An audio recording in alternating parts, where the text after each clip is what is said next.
Guys, welcome. Vlog format on my channel. I'm not sure if you will enjoy it or not, but basically in 2025 I want to play more tournaments. I want to kind of show you my routine, how chess players work, how they prepare, what they do. And my first tournament, OTB tournament, is about to start tomorrow. My first game is tomorrow. Team event, 11 rounds. I'm not going to play all around 11 rounds. It's only been held on Tuesdays for 11 straight weeks. So for me, kind of this commitment is a bit too long. So I was like, all right, I'll probably play some rounds, at least 5 probably. So, and I'll try to film those for you so you can see what I do, how I prepare. I'll dive deep into my preps, what I will play, and hopefully I can guess something. But yeah, hope you will enjoy this series.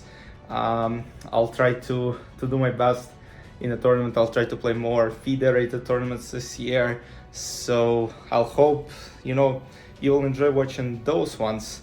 So now my game is tomorrow.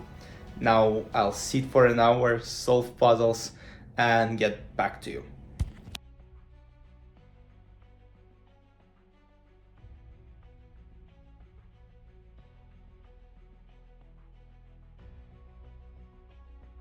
Alright guys, this is how my prep is going. I have a chessboard right here.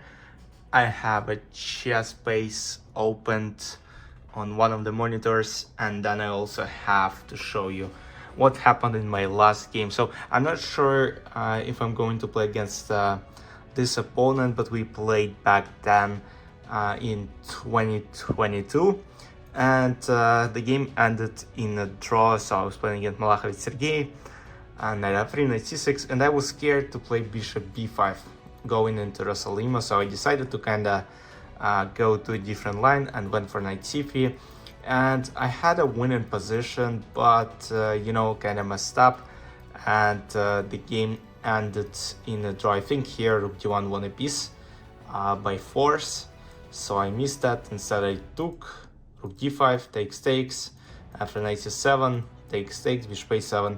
I offered a draw, he agreed, because rook a8, rook a2, and the position is about to be a draw. But tomorrow I'm actually planning to go for Rosalimo defense, which you could see right here on the board. I'm not sure, but I think I remember that he plays e6 in this, and I'll just basically prepare something like bishop c6, and then let's say b takes c6 and d3. So that's what I'm gonna play. That's the main line. So the idea is knight g5. The idea is to go at some point h4, and if knight is 7, probably knight bd2, and play this line.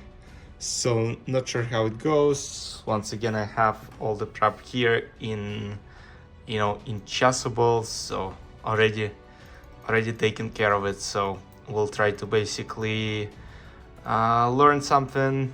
I mean, I don't know much here, but basically, yeah, you can see the plan is h4 just to prevent knight from moving to h5. So I hope I can do something. Maybe you'll see just another 30-second video where I study all the lines, but I don't think that's necessary. So I'll probably see you after the game or before the game. Not sure how it will go, so hopefully I can guess the prep, because he also played Caro. I'm more or less good against Caro, so Rosalimo is the only line I should probably try to remember. So hope everything goes well. If I don't see you by the end of the game, wish me luck, and I'll see you in a second. Guys, just came back from the game. It's quite late, so I'll try to make it as quick as possible.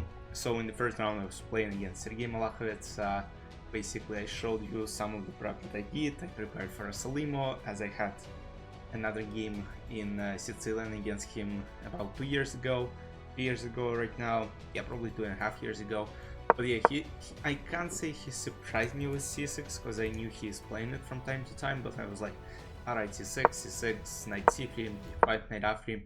So 2 knights. This is not what you might actually see in my let's say chess-based profile, because most of the time I played classical Caro, I'm not sure if I play d5, d4, e5 system, like, you know, aggressive one, but yeah, two knights is definitely not one of the most popular lines people will find, but alright, sometimes, you know, I'm playing it a lot. Knight f6, queen e2, and, you know, it's kind of passive. And I kind of remember that I had like this advanced chessable course, and I knew at some point beefy, and beefy, you know, I didn't even remember it was during the game, but after bishop e6 it just seems logical, since basically bishop e6 locks e pawn on e7 and locks this bishop on f8. So black are basically saying they would probably go g6, bishop g7 potentially. So b3 just looks very logical, because after g6 I'll happily play bishop b2, and black will be in huge trouble, since f6 doesn't work to queen e6, and rook g8, of course, you don't want to you know, move your rook and basically prevent your king from castling short side. So that's why knight d7 is played. I mean, common idea, bishop b2, knight f6, and that's a crucial moment in the game. So I watched a couple of things right now with the chess base, how players played this position. Hikaru played the same move, queen h4, that I played in the game. There was also queen e3 that Hikaru played as well in classical chess in US Chess Championship, and according to my files, queen e2 is the main move, and that just ends right there, since I don't have any other lines prepared after queen e2. But yeah, the idea in most of the lines is to go alongside castle. So, but I was like, queen h4 should be kind of good potentially if this king castle's short. You know, I might bring my knights and attack this knight and then attack h7.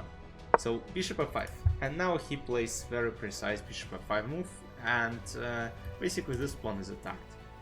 And I play knight e5, and you might ask why black can't take. So here I mean, knight f7 is a very easy.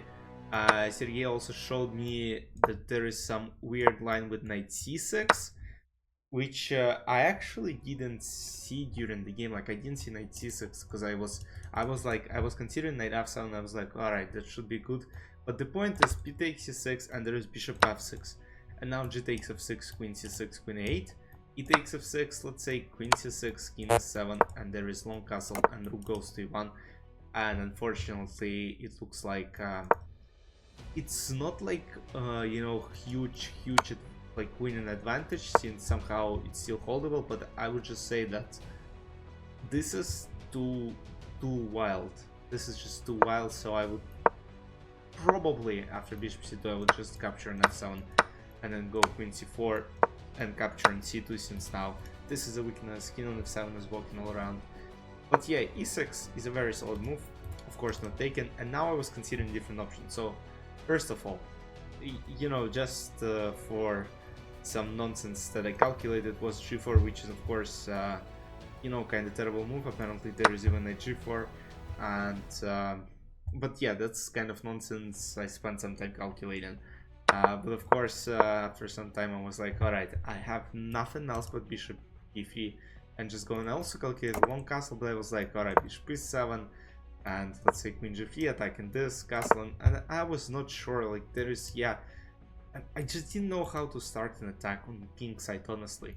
And I was like, yeah, anything might happen, so just let's play bishop d3, play a bit more passive, but at the same time solid. But after takes, bishop e7, queen g3, queen d5, castle. The point is, guys, my bishop on b2 has no opponent on this side yet. Like, yeah, this bishop might potentially go and trade itself, but it's very hard. Like, black need to be very passive. Sergey goes castle and go rook e1. The idea is, of course, to play rook e5, and after rook fd8, rook e5. So yeah, he played the best move, which is queen d6.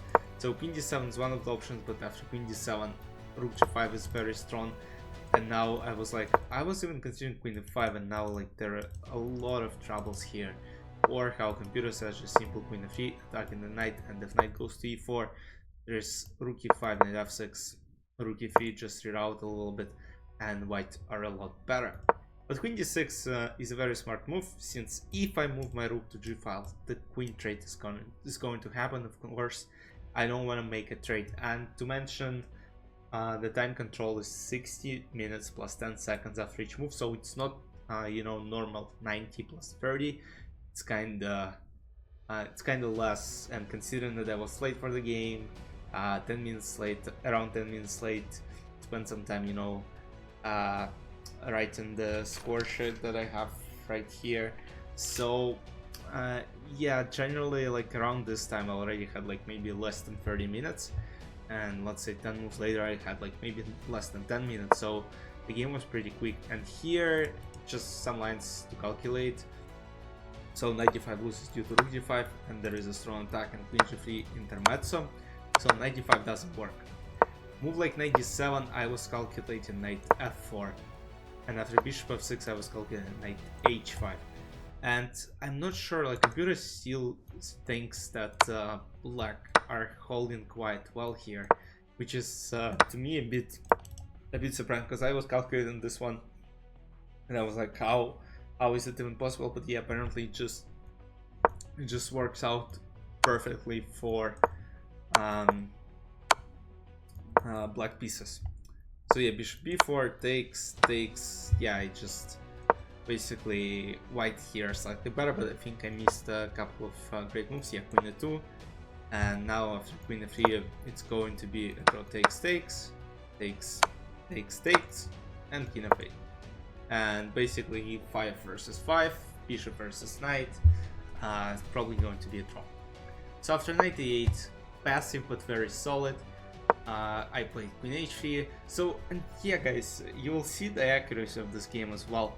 And you know, it's never easy. Yeah, I gotta come up with some better ways to, you know, to play this against Caro-Kann specifically, because I don't think that's the way. Like I didn't get any advantage on like the play for black. It wasn't easy. Yeah, I mean black needed to kind of find a way.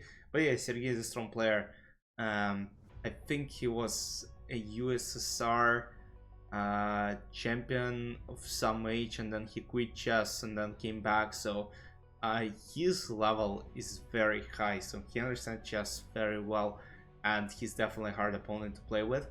And it clearly shows in the game. Like I didn't get any chances whatsoever. Of course I could win somehow, but like of course I couldn't. And here there was also some queen a3, queen a2, and black would just capture pawn, which I kind of missed. But alright, I was lucky that wasn't played in the game. Knight c4, a4, takes, and we transposed to this endgame, which of course ended 20 moves later, and I had no time at this point, so I was just moving my pieces. I was just trying to figure out a way, maybe in, you know, in time scramble I'll, you know, catch a blunder and win, but of course nothing happened. Just kind of, you know, advance, and very soon after threefold repetition we agreed to draw. I had like less than 10 seconds at this point. I was like, all right, you know, it's better to agree to a draw and you know, go home at this point. But yeah, if you want to see the accuracy, guys, look at this: 96.0 for me, 96.5 for me. Yeah, for Sergey. A couple of mistakes in accuracy, but it is what this. Performance 2550, 2600 for black. So as you might see, I mean, the game is pretty high level, even better than some of Dean Gukesh's game in the World Chess Championship match. But yeah, pretty much I didn't create any chances for myself. Yeah, I will probably spend some time researching what I can do against this specific line. Because generally, like this Caro with 2 knights, knight d4 and f6 is probably the most solid one, and most of the time the lines are kind of drawish, so I gotta figure out a way to gain advantage. But alright, I'll see you next week with round number 2. I'll play another round on January 21st, and then like there will be like a whole month break, and you'll only be able to see my title Tuesday recaps. But yeah, this is, I hope you enjoyed this type of content. Let me know in the comments what do you think. I'll see you next week. Bye bye.